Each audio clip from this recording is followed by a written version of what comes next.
How to delete a transaction history on Capitec app. Hi everyone, welcome to the channel. This is Rose and I'll be guiding you through to delete a transaction history on Capitec app. So watch the video till the end and without further ado, let's dive right into the video. As you can see that we are into capitecbank.co.j interface of Capitec where you can easily open the transaction first of all. Before that, make sure that you get the application or you can simply switch to Capitec. And once you open transaction, scroll to the bottom of the page and you have to click delete transaction button.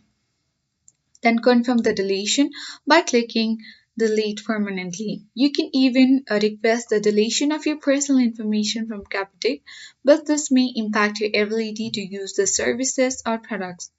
Capitec may not be able to delete your information if you have an outstanding debt, the retention period for your information has not expired.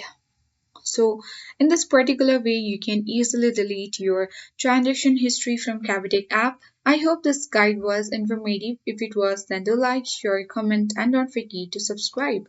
Thanks for watching.